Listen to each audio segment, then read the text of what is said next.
Our Lady.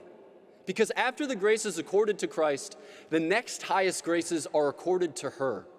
That after the grace of union, the grace of the hypostatic union, the grace of the incarnation, the next greatest imaginable grace is the grace of the divine maternity.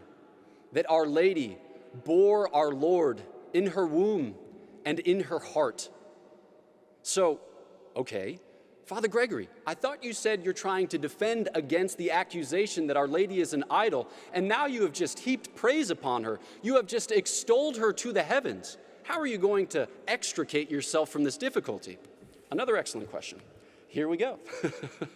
So, one thing that we see in the life of the Blessed Virgin Mary is that not despite, but in the midst of these exalted graces, she manages to disappear.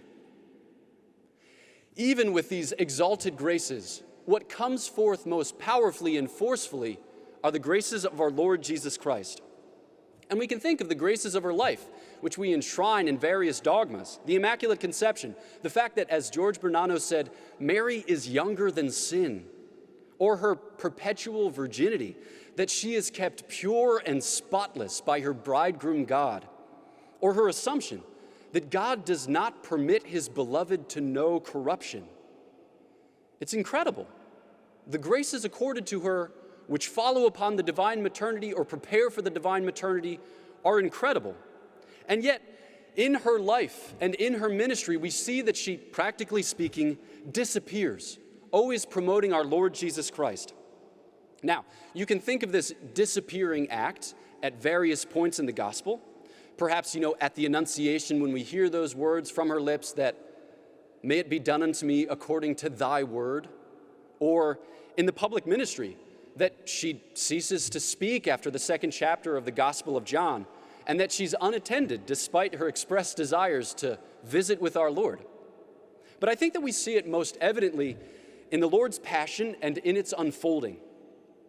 So it starts at Cana, in that Our Lady asks of our Lord a sign. But when you ask for the first sign, in turn, you ask for the final sign. In asking him to embark upon his public ministry, she asks him to embark upon a pilgrimage which ends at Calvary. And yet she does not hesitate. They have no wine. Do whatever he tells you. In that, we find a kind of first embrace of what he calls in the Gospel of John his hour, as our Lord proceeds through the gospel on his way to the hill on which he will suffer and die. We see it most especially in the 12th chapter of the Gospel of John when we hear that conversation between the Lord and the Father where he says, "Behold, my soul is troubled now. What shall I say? Father, deliver me from this hour?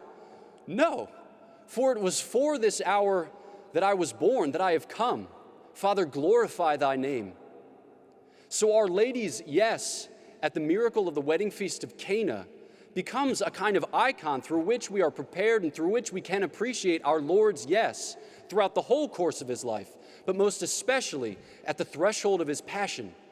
Our Lady is conformed to him, and her graces give us an insight into his graces. What begins at Cana ends at the foot of the cross, where we find Our Lady standing. We refer to her as the Stabat Mater, or we refer to that posture or that stance as the fact that Our Lady stood, which for Dominicans is a very important thing, a very precious thing that we've preached since forever. Because there was a devotion going abroad in the 13th through the 15th century, Our Lady of the Swoon. Perhaps you've heard this. In sacred art, sometimes you'll see Our Lady posed in very Baroque fashion, right? As if it were entirely too much for her. And devotion to this was cultivated throughout the high and late Middle Ages. But Dominicans, time and time again, and most especially Cardinal Cajetan, preached against this. Because Our Lady does not swoon. Our Lady stands. Our Lady's heart, having been conformed to the heart of her Son, is made adamantine. And there are no trials, there are no sorrows which can overcome her.